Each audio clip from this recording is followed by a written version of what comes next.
Hello friends, ഞാനങ്ങനെ പുതിയ റൂമിലേക്ക് ഷിഫ്റ്റ് ചെയ്തതിന് ശേഷമുള്ള എൻ്റെ ആദ്യത്തെ വ്ലോഗാണ് കേട്ടോ. 2-3 ദിവസം എടുത്തു ഇതൊക്കെ ഒന്ന് സെറ്റ് ചെയ്ത് വരാനായിട്ട്. പിന്നെ ഇതിൻ്റെ ഇടയ്ക്കുള്ള വർക്കും അതും ഇതും ഒക്കെ ഉള്ളതുകൊണ്ട് തന്നെ നല്ല ടയേർഡായി. അങ്ങനെ ഇന്നൊരു ഓഫ് ഡേ കിട്ടിയപ്പോൾ ഫ്രണ്ട്സുമായിട്ട് തീരുമാനിച്ചു എന്നാൽ ഇന്ന് പുറത്ത് പോയി ഫുഡ് കഴിച്ചാലോ എന്ന്. ഫുഡെന്ന് പറഞ്ഞാൽ എനിക്ക് ജീവനായതുകൊണ്ട് തന്നെ ഞാൻ വെച്ച് താമസിപ്പിച്ചില്ല. പെട്ടെന്ന് കുളിയും പാസ്സാക്കി ഒരു ജീൻസും ടോപ്പും ഒക്കെ ഇട്ട് പതുക്കെ അങ്ങ് ഇറങ്ങാൻ തീരുമാനിച്ചു.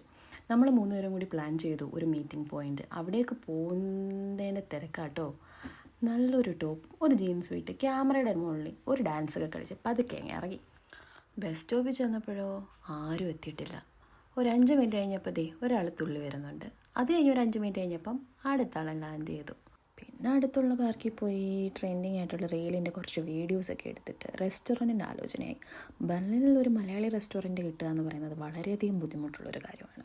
പക്ഷേ ഈയിടെയായി അമ്മാമെസ് എന്ന് പറയുന്ന റെസ്റ്റോറൻറ്റിനെ പറ്റി ഭയങ്കര അഭിപ്രായവും യൂട്യൂബ് വീഡിയോസും ഒക്കെ ഇറങ്ങിയപ്പം പിന്നെ ഒട്ടും അമാന്തിച്ചില്ല. ഞങ്ങൾ നേരെ ബസ് കയറി നേരെ അമ്മാമെസ്സിലോട്ടങ്ങ് വിട്ടു. അങ്ങനെ അമ്മാമെസ്സിലെത്തിയപ്പോൾ ഉണ്ടടാ നിരത്തി വെച്ചിരിക്കുന്നു ഉപ്പിലിട്ട കുറേ സാധനങ്ങൾ. പിന്നെ അതെല്ലാം എടുത്തൊന്ന് ട്രൈ ചെയ്ത് നോക്കി. എന്തൊക്കെ പറഞ്ഞിട്ടുണ്ടല്ലോ, നാട്ടിലെ ഹോട്ടലിൽ ചെന്നൊരവസ്ഥയായിരുന്നു ഈ അമ്മാമസി ചെന്ന് കഴിഞ്ഞപ്പോൾ.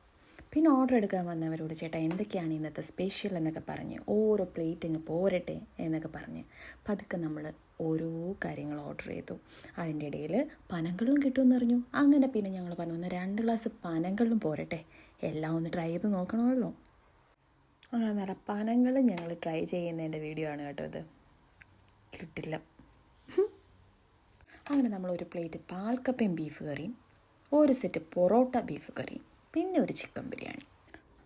അങ്ങനെ ഞങ്ങൾ അത് 3 സാധനങ്ങളൊക്കെ ഓർഡർ ചെയ്തു. ഓരോന്ന് കഴിക്കുന്നതിൻ്റെ എൻ്റെ എക്സ്പ്രഷനാണ് കേട്ടോ. പൊറോട്ടയും പാൽക്കപ്പയും ഒരു രക്ഷയുണ്ടായിരുന്നില്ല. ബിരിയാണി ഓക്കെ ആയിരുന്നു, എങ്കിലും ഞാൻ ഓവറായിട്ട് പറയുന്നില്ല. പക്ഷെ പാൽക്കപ്പ ബീഫാണ് എൻ്റെ ഫേവറേറ്റ്. അത് കഴിഞ്ഞ് എനിക്ക് പൊറോട്ടയും ബീഫ് കറിയൊക്കെ ഉണ്ടല്ലോ, നമ്മുടെ നാടൻ ബീഫ് കറിയുടെ ടേസ്റ്റായിരുന്നു. ഈ ബെർലിനിലൊക്കെ അങ്ങനെ ഒരു ടേസ്റ്റിൽ ഒരു ഫുഡ് കിട്ടുക എന്ന് പറയുന്നത് റെയറാണ് കേട്ടോ. റെയറെന്നല്ല, കിട്ടാറേ ഇല്ല. അങ്ങനെ സംതൃപ്തിയോടെ കഴിക്കുന്ന വീഡിയോസാണ് നിങ്ങളിപ്പോൾ കണ്ടുകൊണ്ടിരിക്കുന്നത്.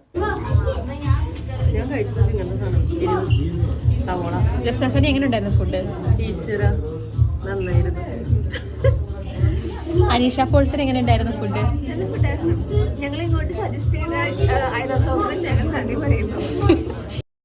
അപ്പോൾ എല്ലാവരും ഒന്ന് പോയി 1 ടൈം ട്രൈ ചെയ്ത് നോക്കാം കേട്ടോ, എന്നിട്ട് കമൻറ്റ് ഇടണേ. അപ്പോൾ ഇന്നത്തെ വീഡിയോ ഇത്രയേ ഉള്ളൂ. ബൈ.